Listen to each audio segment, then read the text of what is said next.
Seguirá al frente del Ministerio Público. María Consuelo Porras es reelecta como fiscal general para el periodo 2022-2026. Tecnología contra el crimen. Buscan establecer las necesidades tecnológicas del Ministerio de Gobernación en el ámbito de seguridad. Alza el pasaje. Usuarios del transporte público sorprendidos por el impacto del alto precio de los combustibles. Analizan medidas de hecho. Transportistas esperan bajas en el precio del combustible. De lo contrario, podrían tomar acciones. Sostuvieron mesa de diálogo. Líderes indígenas del Valle de Palajunoj conversaron con el presidente de la República y autoridades municipales. Abogados cuestionan evidencia incautada. Jueces del Tribunal B de mayor riesgo escuchan a peritos y testigos en el caso La Línea.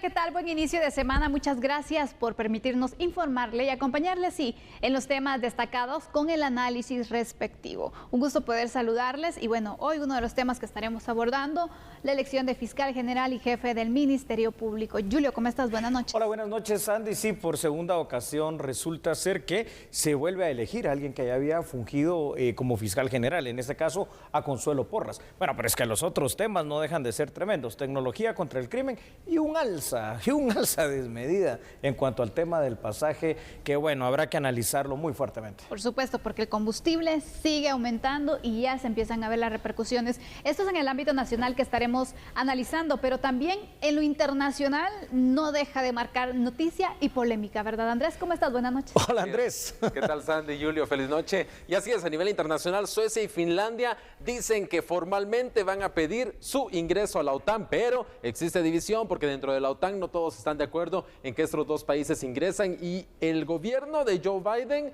relaja algunas de las restricciones que había implementado Donald Trump sobre Cuba. Esto y más lo hablaremos en unos minutos aquí en A la Medida. Así que le damos la bienvenida y ¿qué les parece si comenzamos con la información? Vamos.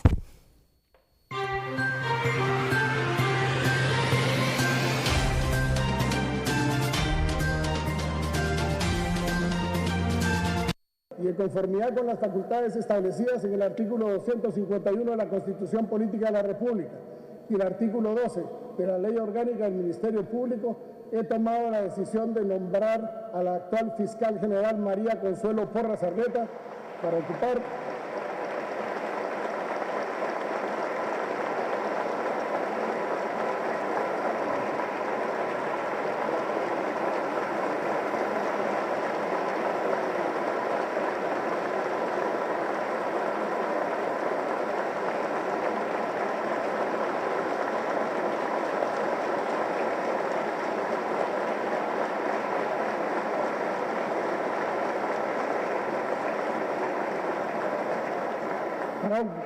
el cargo de fiscal general y jefe del Ministerio Público por los próximos 4 años. De esta forma, el presidente de la República anunció la reelección de Consuelo Porras como fiscal general y jefe del Ministerio Público para el periodo 2022-2026. El mandatario resaltó que previo a la designación se realizó un proceso objetivo. Ocurrió un hecho histórico. Por primera vez el presidente de la República realizó 2 rondas de entrevistas públicas donde pude conversar con los candidatos para conocer sus planes de trabajo, lo que permitió hacer una evaluación integral y holística. Las entrevistas y diálogos generaron conversaciones en las redes sociales por más de 8 millones de personas, lo que confirma la transparencia con la que se ha llevado este proceso. Todo el proceso, tanto en la fase ante la Comisión de Postulación como la que ha estado a mi cargo, ha sido además de público, apegada a la ley y totalmente legítima. Esta legitimación deviene de la aplicación rigurosa de la Constitución Política de la República y la Ley Orgánica del Ministerio Público, de la Ley de Comisiones de Postulación y el propio reglamento que dicha Comisión de Postulación aprobó por unanimidad. El mandatario indicó que el MP no debe ser instrumentalizado para emprender una persecución penal selectiva. Necesitamos una justicia que no responda a ideologías ni mucho menos aspiraciones políticas. El Ministerio Público ha sufrido ataques mediáticos y señalamientos políticos por evidenciar que lamentablemente la institución se había instrumentalizado para emprender una persecución penal selectiva. Anteriormente se habían ocultado pruebas y no se había actuado en procesos porque se tenían amigos en fiscalías claves. Desde mi gobierno, el Ministerio Público contará con todo el apoyo en el ámbito de nuestras competencias. Vamos a fortalecer esa independencia y autonomía que permitan que nunca más se utilice la institución por personas nacionales o extranjeras que pretendan imponer una agenda política o ideológica mediante la persecución penal selectiva. Tras ser reelecta como fiscal general y jefa del Ministerio Público, Consuelo Porras dio a conocer que continuará trabajando para fortalecer la institución. Hemos afianzado al Ministerio Público como una institución eminentemente técnica y jurídica, sin ningún tipo de sesgo o ideología política, estrictamente enfocada en el cumplimiento de su mandato constitucional y legal.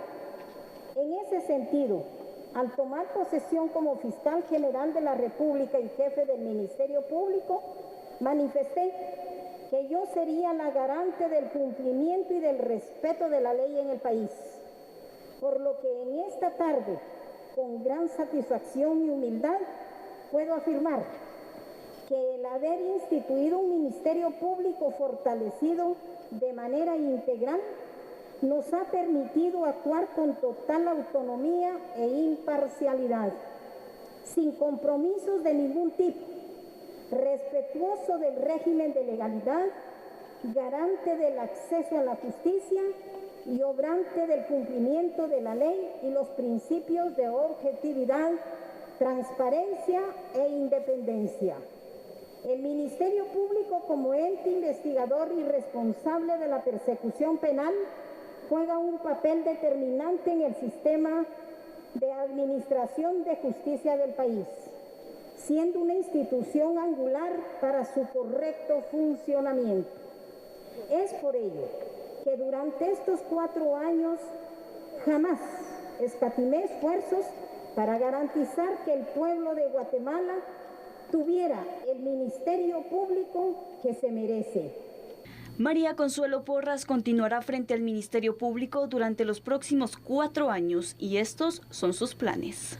Que cuando el trabajo se realiza con esmero, empeño y con la única finalidad de servir al pueblo de Guatemala, los resultados llegan y se traducen en beneficio y oportunidades para la gente. De cara a un nuevo periodo al frente de esta noble institución, reafirmo mi compromiso de continuar trabajando por la consolidación del Estado de Derecho y la paz social, bases fundamentales para el desarrollo integral de nuestro país. A la población guatemalteca les invito a seguir confiando en el trabajo que desarrolla la institución. Sepan que el Ministerio Público está para servirles. Está para ustedes en todas sus comunidades, para atenderles con calidad y calidez como se lo merecen. Bueno, aquí está, ¿no? Definitivamente esta era una de las situaciones que constituyen noticia el día de hoy y que vale la pena analizar. Se tenía que hacer una designación, el presidente Yamatei escogió y decidió darle continuidad a Consuelo Porras. Anteriormente solo había pasado una vez con don Adolfo González Rodas como fiscal general y ahora habrá que ver cuáles serán los retos, pero también habrá que ver para futuras ocasiones cuáles serán los cambios estructurales que tendrá que tener no solo la institución del Ministerio Público, sino que también las formas de selección de magistrados, de jueces, de fiscal general, etcétera. ¿Y cuáles son los retos próximos que Consuelo Porras tiene ya después de haber marcado un estándar de 4 años, Sandy? Vamos a ir directamente con esto, Julio, porque sabemos que el Ministerio Público es una institución muy importante también como parte de la política criminal, de la investigación que se puede seguir, que hay varios procesos de alto impacto también que están en desarrollo. Pendientes. Y por eso es importante marcar los retos que va a tener esta institución, porque aunque continúe la fiscal actual, es una institución que no deja tener esos desafíos. ¿Cuáles serían los primeros que tú marcarías a los cuales tendrían que darle prioridad? Claro que sí, Sandy. Yo creo que, bueno, si ya se tiene ahora una cobertura de los 340 municipios, es decir, del 100% de los municipios de Guatemala, lo que hay que hacer es fortalecer eso, ¿no? Porque si bien es cierto, se marca un cambio bastante grande de un 20% que recibe Consuelo Porras a ese 100% durante estos 4 años, eso no significa que hay que dormirse en esos laureles, significa que hay que tener más y mejor personal, mayormente profesionalizado, capacitado, con experiencia, para que los casos se puedan diligenciar de una manera también bastante más ágil. También se debe incidir en que la política criminal que marca el Ministerio Público se convierta ya en Guatemala en una política criminal de Estado, ¿verdad? La forma en que el Estado de Guatemala va a combatir el crimen. Y por supuesto no se puede dejar de hablar, Sandy, que paralelo para que el Ministerio Público pueda tener un buen desempeño como institución, se requiere también la modernización, como lo dice la misma palabra, de la instancia coordinadora de modernización del sector justicia y todas sus instituciones, porque el sector justicia de verdad debe ser algo al cual tenemos que prestarle mucha atención, que debe mejorar, que ha dejado mucho a veces que desear en ciertos casos. Sobre todo, uno de los grandes retos será continuar con el combate que debe ser de los guatemaltecos, pero fuertemente, de la corrupción y de la impunidad. Totalmente, Julio. Son algunos de los retos que estamos marcando entonces en cuanto al nuevo periodo de la fiscal general María Consuelo Porras, que, bueno, apuntaba un poco más acerca del fortalecimiento de la institución, porque sí hace falta. Sí, se tiene esta cobertura, sí, pero sabemos que también con esa ampliación que se dio en todos los municipios, viene también la necesidad de, si se aperturó entonces una sede con 1 o 2 personas, es de ir también marcando y ampliando, ¿no? La tecnología que se les pueda dar, el apoyo también con las herramientas para las distintas fiscalías, es otro de los puntos importantes, Julio. Es otro de los puntos importantes. Y para ver digamos, un resumen macro de todas aquellas situaciones que han pasado y las que tendrán que pasar durante estos próximos 4 años, te invito junto a los televidentes a que veamos datos. Claro, adelante. En pantalla, muchísimas gracias, los vamos a ver. Ahí los tenemos, de hecho, Sandy. Y es que, bueno, cuando en el año 2018 Consuelo Porras asumió la jefatura del Ministerio Público, esta institución contaba con apenas un 16% de cobertura en toda Guatemala. A partir del año pasado, 2021, bajo el mandato de Porras, se logró el 100% de cobertura en los 340 municipios del país, algo que realmente hay que decir fue inédito. Esta es una de las razones que nos llevarían a reflexionar en esta noche, ¿no?, sobre por qué el presidente Yamatei tomó la decisión de dar continuidad en ese cargo a la funcionaria. Consuelo Porras se convierte apenas en la segunda persona que es reelecta para un periodo más al frente del Ministerio Público, junto con el licenciado Adolfo González Rodas en su momento, al principio de esta institución fiscal. Bueno, vamos a ver más datos también en pantalla, Sandy, porque durante los próximos 4 años el trabajo al frente del MP será mucho más difícil para Consuelo Porras, pues ya estableció, digamos, una vara con la cual deberá de ser medida. ¿Y a qué me refiero con esto? Bueno, se debe afianzar claramente la política criminal del Ministerio Público y transformarla en una política nacional del Estado de Guatemala contra el crimen. También debe seguir el avance en aspectos como la mora fiscal, esto ya no puede pasar, por eso se necesita más y mejor personal aparte de la tecnología, seguir la lucha para combatir la corrupción y la impunidad como males endémicos de nuestro Estado y continuar con el fortalecimiento del Ministerio Público. ¿A qué me refiero con esto? Necesita tener más contratación de personal fiscal, auxiliar fiscal, también personal administrativo, para poder mejorar el servicio de la cobertura nacional. Pero también significa que hay que tener más tecnología y más equipos, es decir, en cada una de estas fiscalías ahora, pues municipales, tendrá que haber desde personal, computadoras, hasta vehículos y todos los insumos que se necesiten para la investigación fiscal. Julio, también algo muy importante es, aparte de la contratación del personal, es la evaluación del personal actual, ¿no? Correcto. Poder verificar también y aumentar los filtros sobre las personas que ingresen a esta institución, porque recordemos, estructuras criminales han estado pues tratando o ingresando también a instituciones como estas. Y la depuración, como hablamos de la policía, también tiene que ser en el Ministerio Público. ¿Tú qué piensas de esto? Yo creo que esto es muy importante y por eso se necesita fortalecer también la Fiscalía de Asuntos Internos. ¿Por qué? Porque no significa que todo lo que se hace en una institución, en este caso en el Ministerio Público, está bien. Hay muchas cosas, ¿no?, que definitivamente tienen que cambiar para bien, y en eso significa a veces que mucho personal debe cambiar por su actuar. Para empezar, tiene que haber un personal que esté dotado de todas esas buenas características profesionales y las características técnicas y periciales, pero también la actitud, ¿no?, de servicio, y la actitud, obviamente, de venir y trabajar por Guatemala, por el país, por el combate a la corrupción, a la impunidad, y no terminar envueltos dentro de una situación de comodidad que hace que los casos, entre comillas, en muchas ocasiones se resuelvan mandándolos al archivo, lo cual no resuelve absolutamente nada. Por eso, así como hay una mora judicial, hay una mora fiscal que debe combatirse fuertemente, Sandy. Sin duda alguna, aquí habíamos marcado entonces algunos de los aspectos que son relevantes, que se puedan ir fortaleciendo, porque sí, el Ministerio Público necesita ir mejorando en distintos aspectos y que esperemos que se pueda lograr, porque es importante también ir marcando y fortaleciendo esa política criminal. Y sí, estoy de acuerdo contigo, que sea una política de Estado, que trascienda gobiernos y que trascienda también fiscales generales. El tiempo, gobiernos y fiscales generales. Así que ahí tenemos.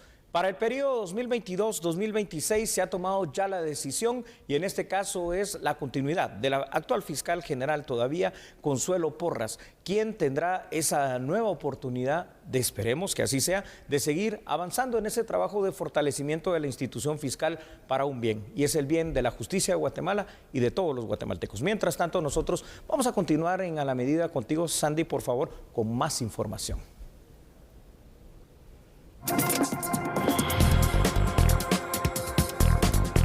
Así es, Julio, porque otro de los procesos que está pendiente de realizarse en el sector justicia es la elección del director general del INASIF. Por cierto, el Consejo Directivo hoy informó sobre la exclusión de 20 candidatos en este proceso. Los integrantes del Consejo Directivo del Instituto Nacional de Ciencias Forenses recibieron 28 expedientes, profesionales especializados en materia forense que buscan ser nombrados como director del INASIF para los próximos 5 años. Los consejeros excluyeron 20 documentos. Los aspirantes no cumplieron con la totalidad de los requisitos de la convocatoria pública. Este 16 de mayo, el Consejo Directivo de la institución forense conoció las pruebas de descargo. Los consejeros dejaron fuera a los 20 aspirantes de manera definitiva. Dichas pruebas de descargo fueron rechazadas. Los aspirantes que continuarán en el proceso de selección del nuevo director del INASIF son Luis Enrique Centeno Archila, Carlos Enrique Quino Pérez, Alejandro Arévalo, Ruth Oralia García Marroquín, Jairo Gamaliel Cermeño Morán, Alexander Villeda, Jorge Granados e Ingrid Romero. Del 19 al 25 de este mes se recibirán objeciones en contra de los profesionales que continúan en el proceso selectivo. Según el cronograma de trabajo del Consejo Directivo del INASIF, el 21 de junio elegirán quién será el nuevo director de la institución forense para los próximos 5 años.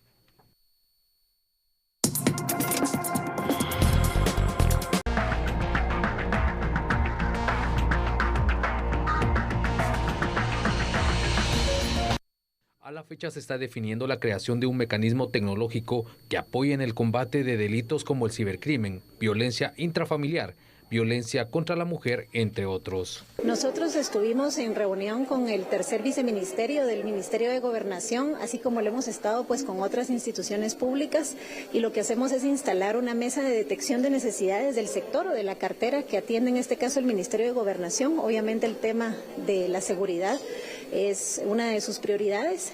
Como Senacid nos encargamos pues de convocar a los distintos sectores, sobre todo a la academia, que tenga experiencia en atender y en brindar soluciones a las problemáticas que el ministerio nos indique, y ellos poder pues proponer soluciones o alternativas que resuelvan esas prioridades nacionales, ¿verdad? De esta forma se hace un ejercicio de transferencia de tecnología, transferencia de buenas prácticas, y la academia, pues quien genera el nuevo conocimiento, aportando este nuevo conocimiento para que como gestores públicos tomemos decisiones basados en datos y basados en evidencia. Partamos de una base lógica, Sandy y televidentes.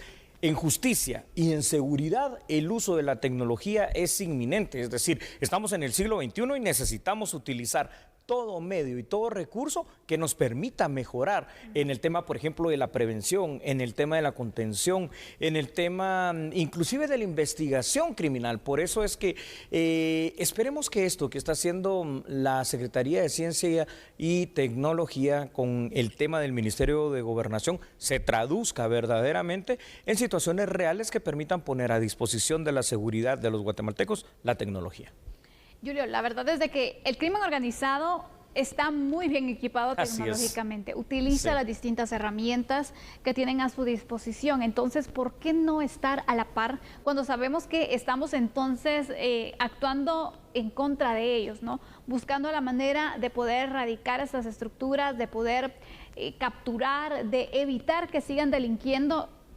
El punto que no me explico es cómo es posible que la tecnología no sea una prioridad también dentro de las instituciones de seguridad y justicia. Claro. Porque vemos entonces que vamos en desventaja contra quienes queremos, contra quienes luchamos, ¿no? Así es. Y no solo eso, sino que también creo que no se ha vuelto una prioridad en el seno de donde inicialmente esto debe de discutirse, que es el propio Congreso de la República. Claro. ¿Por qué? Porque cuando hablamos, por ejemplo, del ciberdelito, es decir, del cibercrimen, es que estamos realmente completamente sin un arma legal que nos permita defendernos ante eso. Entonces, tenemos que tener la ley, tenemos que tener también las herramientas que nos permitan equipararnos a ello. ¿Por qué? Porque ahora los hackers, los crackers, hacen tanto uso de la tecnología para tantas cosas. El solo hecho de una simple extorsión, de un secuestro, pues se hace a través de muchos medios tecnológicos simples como llamadas de un teléfono celular. Y no es posible, por ejemplo, que nuestras fuerzas de seguridad no tengan a disposición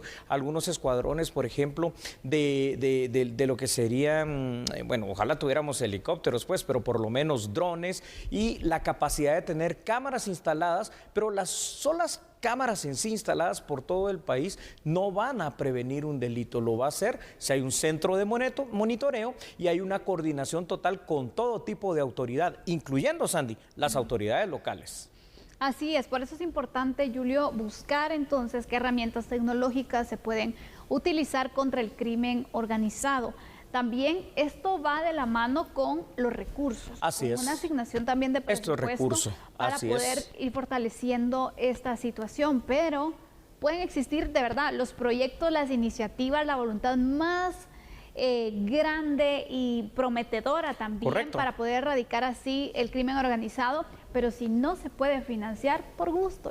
Sí, por gusto, porque, a ver, ¿cómo seguir, por ejemplo, la huella de un depredador sexual o de aquellos que son pedófilos y pederastas que consumen la pornografía infantil si todo eso se hace a través generalmente de redes? ¿Cómo seguir la huella de aquellos que vienen y defraudan a personas a través de tarjetas de crédito, a través de tarjetas de débito, a través de alguna manera electrónica en la cual ellos delinquen? ¿Cómo seguir la huella, por ejemplo, de esos estafadores que ofrecen cualquier cosa por medios digitales, incluyendo las simples redes sociales, pero que al final de cuentas terminan teniendo un éxito total? Y no digamos el mismo cibercrimen, si así lo podemos llamar, que sale de las propias cárceles, lo cual es bastante inaudito. Es decir, si no podemos controlar nuestro propio sistema penitenciario con la tecnología que se necesita para que de ahí no salgan estas llamadas extorsivas, bueno, entonces estamos hechos, ¿no? ¿Cómo vamos a controlar toda la población?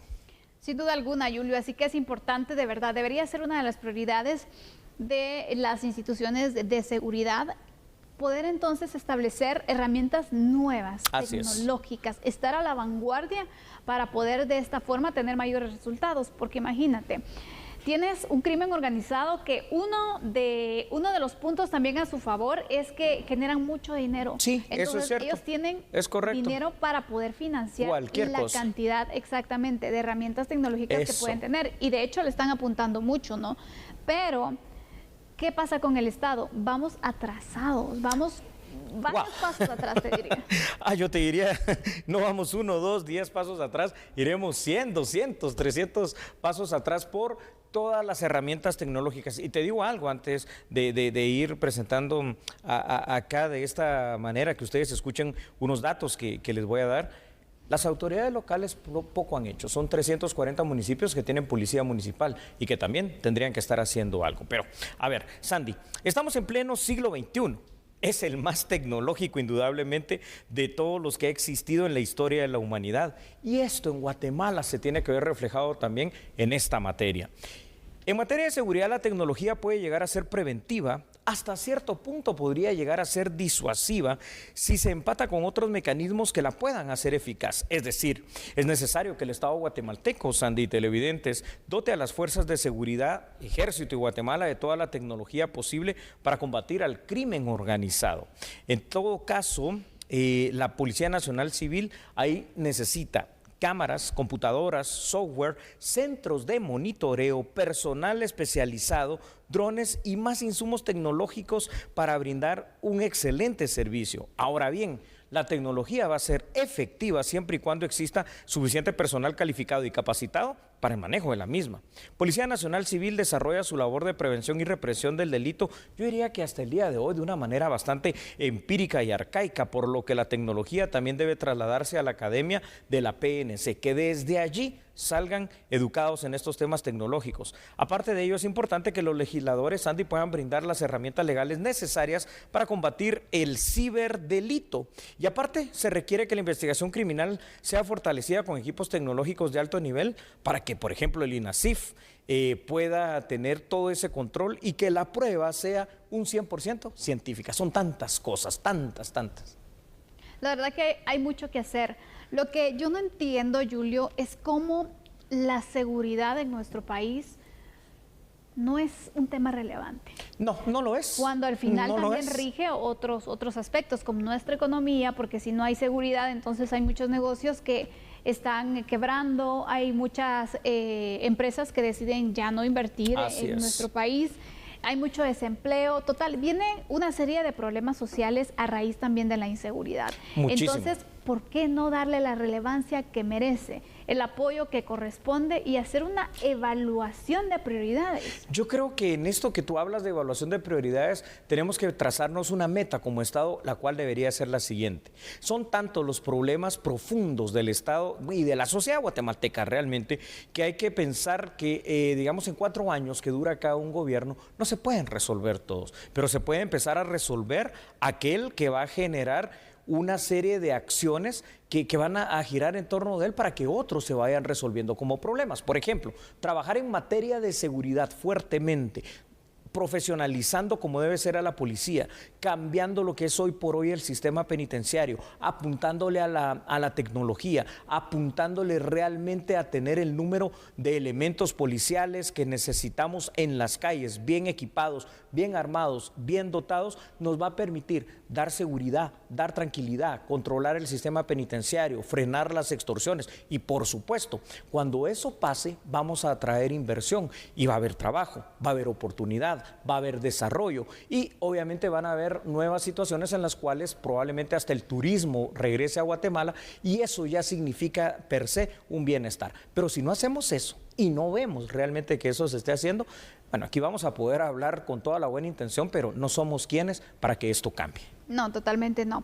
Hablamos de fortalecer la seguridad con temas tecnológicos, sí, pero también es un fortalecimiento integral al final, un fortalecimiento en distintos aspectos, porque imagínate, un policía con toda la tecnología, pero sin un arma o sin el equipamiento también para poder reaccionar y poder combatir así el crimen organizado. No, realmente hay que darles lo que necesitan los agentes, porque a veces se les exige mucho, pero también qué se les da para que ellos puedan cumplir con su trabajo. La seguridad tiene que ser una prioridad y ojalá que nuestras autoridades puedan tomarlo en cuenta. Así que finalizamos entonces con este tema, veremos si se logra algún proyecto que incluya la tecnología para el Ministerio de Gobernación y por supuesto le daremos seguimiento. Mientras tanto, vamos contigo, Julio, con otras noticias.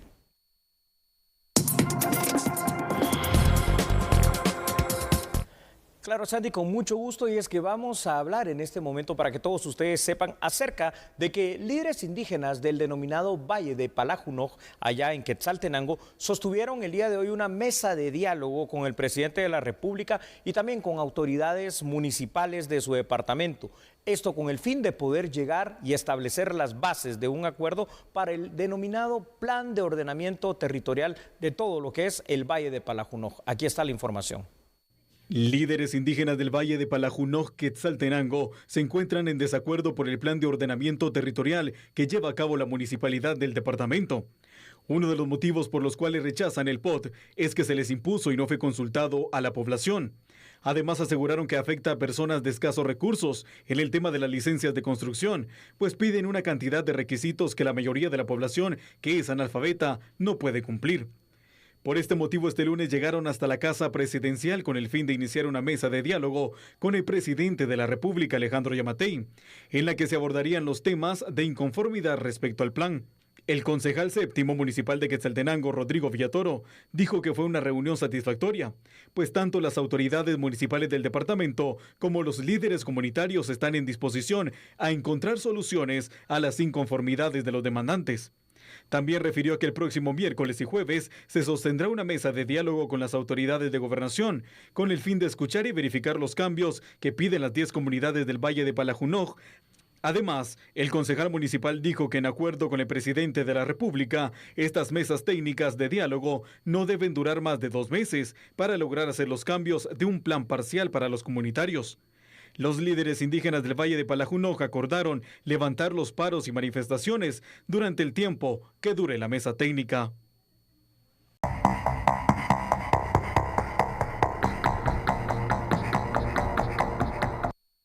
Guatemaltecos denunciaron que la tarifa del transurbano aumentó sin previo aviso de 5 a 8 quetzales y explicaron que el alza afecta sus bolsillos, tomando en cuenta que en muchas ocasiones deben abordar más de un bus para movilizarse.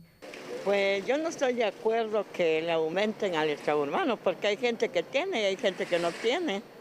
Está muy mal, señor. Sí, está muy mal porque fíjese que hay personas que lo tienen, no tienen ni para comer, mucho menos para pagar otros 3 quetzales. Yo porque ya circulo con tarjeta, pero hay gente que tiene que comprar la tarjeta, no es justo, no es justo eso, señor. Deberían de bajarlo, no hacerlo para arriba. Hay personas que tienen un montón de muchachitos y no tienen ni para comer y pagar 3 quetzales, señor, no va, tampoco, la violencia tampoco va. Me afecta porque vengo desde Ciudad Quetzal y voy hasta Centro Norte. Gasto un promedio de 30 pesos diarios. Cuanto antes gastaba menos. La verdad es que nosotros no estamos de acuerdo a que le suban más al pasaje porque, por ejemplo, yo viajo hasta Sanzares, cerca de Jalapa. Antes pagaba solo una camioneta y ahora pago 2. Así es que no estoy de acuerdo en eso. Que le bajen porque los salarios están por los suelos, no aumentan. Y uno pagar, y ser ama de casa uno, ¿de dónde va a salir para andar uno haciendo sus mandados, que ya va a un hospital o qué sé yo, a un lugar, ¿verdad? Entonces queremos que lo bajen porque es beneficiario para todos, ¿verdad? Para jóvenes, para todos, porque la situación está muy tremenda, ¿verdad? Entonces no hay trabajo, mucha delincuencia y todo eso, ¿verdad? Pues fíjese, señor, que mucho, ¿verdad? Porque estamos en la misma situación que los otros rojos, ¿verdad? Y son los mismos dueños, ¿verdad? Porque no cambió nada. Pero la situación está crítica o que tienen niños estudiando, vienen al centro, ¿cuánto van a pagar? ¿Verdad? Y que pongan buses también buenos, porque a veces lo dejan en el camino a uno. Y que pongan más para todos lados, ¿verdad? Porque no... A veces a cada hora pasa un bus. Sí, señor, esa es mi opinión. Según la Defensoría del Usuario, este lunes se colocaron un total de 60 multas de 5,000 quetzales cada una debido al cobro excesivo en el transporte. Y además se consignaron 2 buses. Bueno, en esta lluviosa noche, ¿no?, del lunes 16 de mayo de 2022, yo espero, Sandy, que nuestros televidentes, obviamente nosotros aquí no tenemos la oportunidad de hacerlo, estén tranquilos, estén ahí relajados, ya hayan tomado su cafecito, su té, lo que les guste, porque es que esto sí es dramático, pues, porque no solo es el hecho de que el extraurbano hoy, sin previa autorización, ni aviso, ni anuncio de nada, subió de 5 a 8 quetzales. Ya vamos a ver qué es lo que pasó. Sino que ahora también toda la unión, llamémoslo así, de transportistas urbanos, extraurbanos, taxis, mototaxis, tuk-tuks y todo lo que sirva para transportar al guatemalteco, está anunciando que si esa alza al combustible va a continuar, y por supuesto que va a continuar, entonces van a subir hasta un 25% el incremento que le van a tener al valor del pasaje. Y esto, digo yo, esto ya es insostenible, Sandy, de verdad, porque ¿quién puede pagar realmente estos altos costos? No solo del combustible, sino que todo lo que se deriva del combustible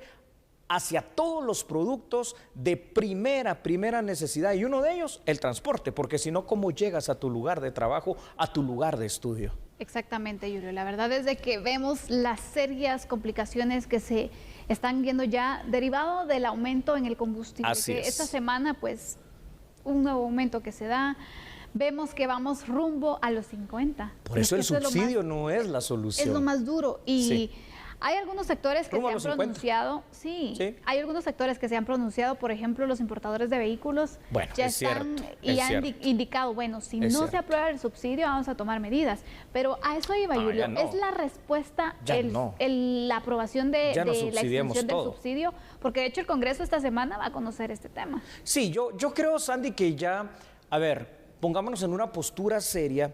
¿Y hasta qué punto y hasta dónde vamos también a aguantar tantos subsidios sobre todo, ¿no? Porque al final de cuentas recordemos una cuestión, los subsidios honestamente no los paga el Estado, los pagamos todos nosotros con nuestros impuestos, ¿no? Incluso los que utilizamos gasolina superior, que no gozamos de ningún beneficio, pero pagamos con los impuestos el subsidio que se da a los otros combustibles. Y te digo que ya el subsidio a los otros combustibles sinceramente no se ya nota, ¿no? Con los precios que estamos viendo al día de hoy.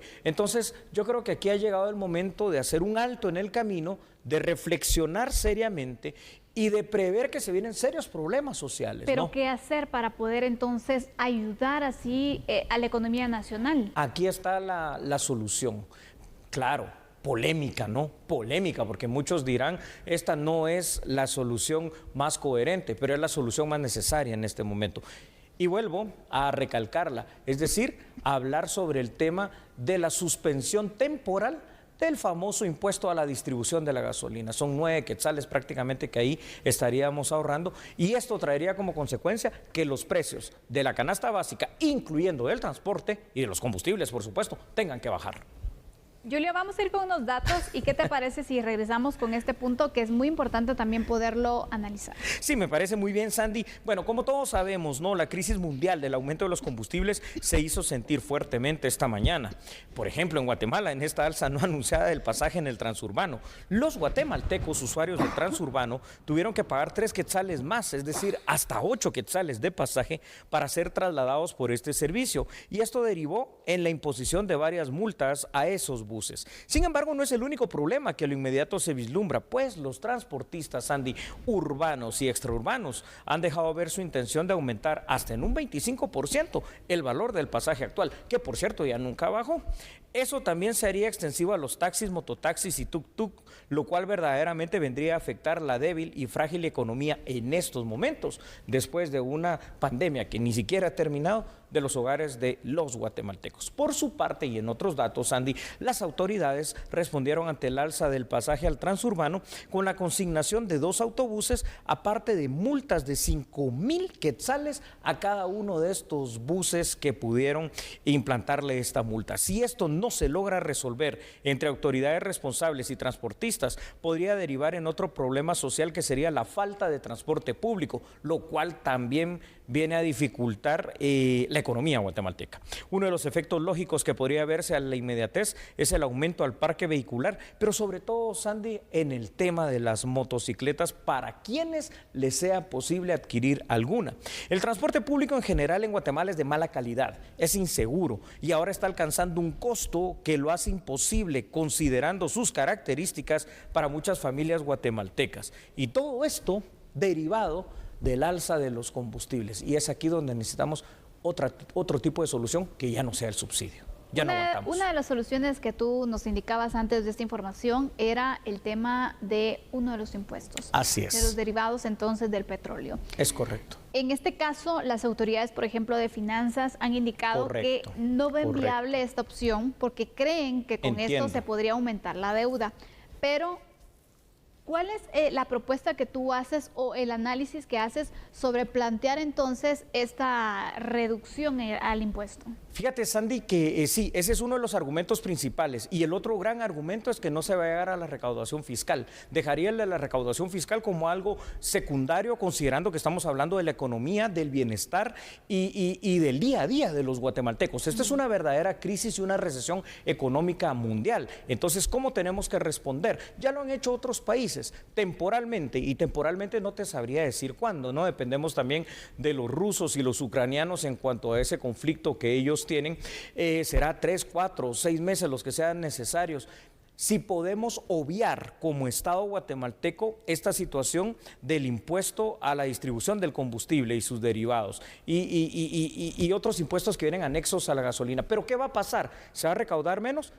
No necesariamente, porque aquí entonces tenemos que activar otros mecanismos. La SAT cobrándole a aquellos morosos que efectivamente han evadido impuestos por tanto tiempo o que están ahí los procesos pendientes, o en todo caso ampliando también la base de recaudación tributaria. Y esto va a permitir que el Estado de Guatemala, a través del Ministerio de Finanzas Públicas, pues pueda tener los recursos para ya no crear más endeudamiento. De todas formas, el endeudamiento se está creando a través de préstamos y otras cuestiones. Entonces, el subsidio realmente no es una solución, porque dura 2 meses, los precios se incrementan en todo y lo terminamos pagando nosotros y no se mira el decremento de los precios. En cambio, en esto que te estoy hablando de una reducción de 9 quetzales por lo menos. Esto es bastante.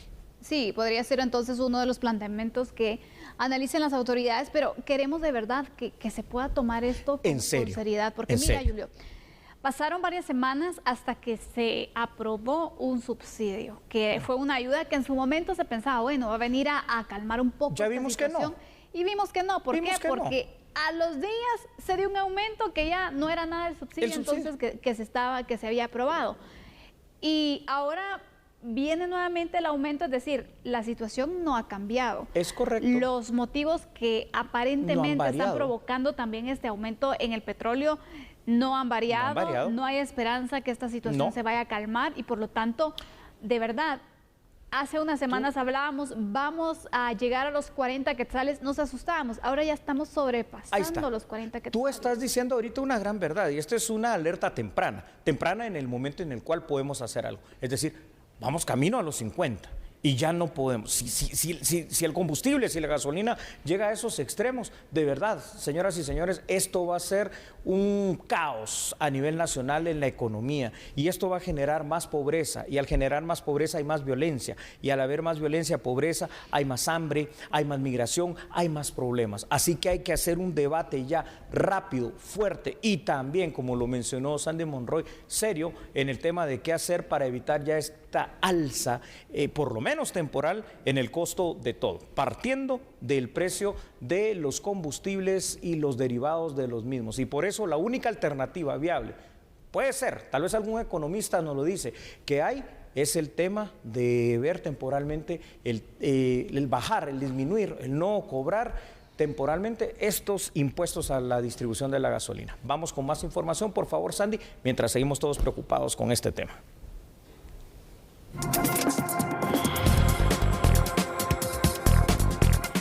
Así es, Julio. Vamos ahora a hablar acerca de temas judiciales. En el caso denominado La Línea, los abogados defensores cuestionaron una de las evidencias que fue incautada en la casa del colaborador eficaz Salvador González, alias Eco. Entérese aquí del resumen de esta audiencia. Los jueces del Tribunal B de mayor riesgo continúan escuchando a los peritos y testigos propuestos por la Fiscalía Especial contra la Impunidad del Ministerio Público en contra de los acusados del caso por defraudación aduanera La Línea. Entre las evidencias documentales se presentaron ante los abogados acusados y los jueces un teléfono celular incautado en la casa del procesado y ex colaborador eficaz de la FESI, Salvador González, alias Seco. Los abogados señalaron que es una evidencia ilegal porque el allanamiento fue el 16 de abril del 2015 y en el sobre se constató que se ejecutó un día después. Quiero preguntarle si usted conoce el manual de manejo de evidencia y entornos informáticos. Sí. ¿Conoce usted las instrucciones generales para manejo de evidencia 7-2006 del Ministerio Público? Sí. En ese orden de ideas, quiero preguntarle, ¿utilizó usted guantes de hule para el manejo de la evidencia informática? No recuerdo.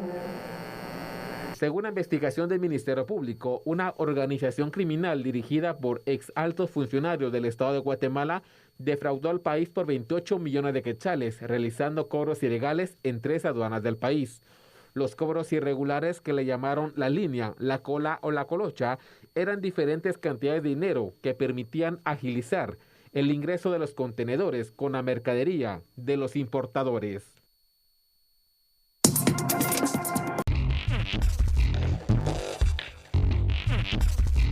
Momento de las noticias internacionales acá en A la Medida. Bueno, vienen surgiendo las noticias desde Europa porque Suecia ha decidido seguir el mismo camino que su país vecino Finlandia. Ambos países solicitarán su ingreso a la OTAN. Una decisión que pone fin a más de 2 siglos de no alineamiento militar en un cambio histórico provocado por la invasión de Rusia a Ucrania.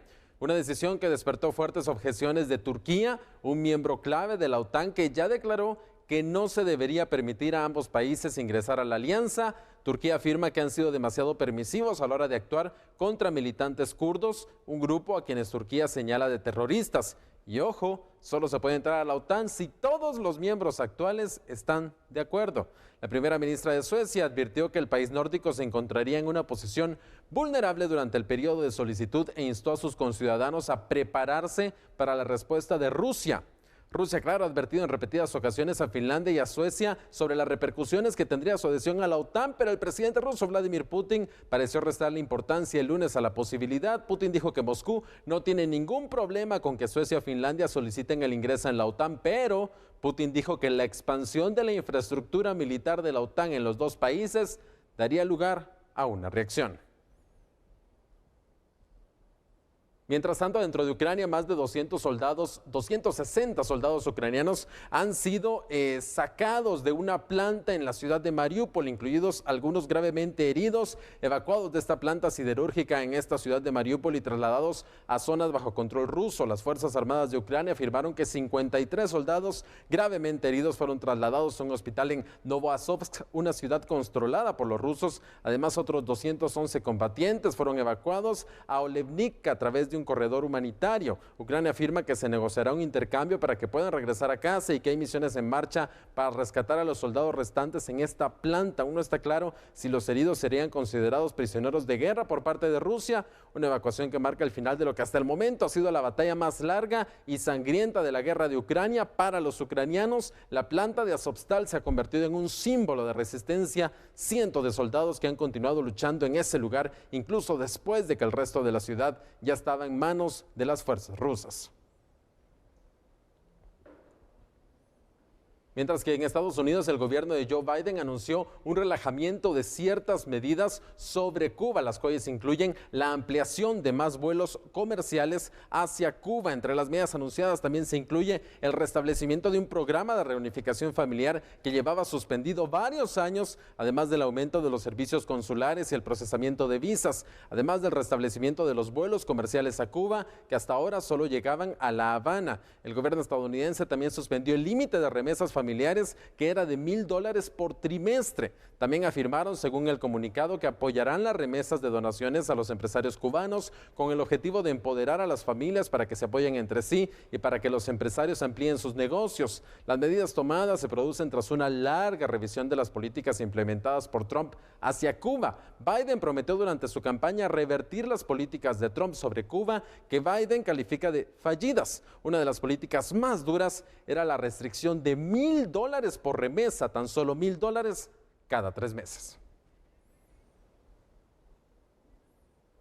Bueno, Sandy y Julio, realmente son medidas nuevas, ya había sido prometido por Biden y veremos entonces ahora si más medidas que habían sido implementadas por el gobierno estadounidense serán eliminados, que fueron implementadas bajo el gobierno de Trump.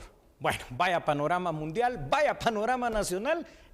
Qué forma de empezar esta semana, ¿no? Así es, pero bueno, no perdamos la esperanza que las cosas pueden cambiar y ojalá que nuestra economía también vaya en ese rumbo. Nosotros nos despedimos, lo esperamos mañana. Feliz noche. Feliz noche. Hasta la próxima.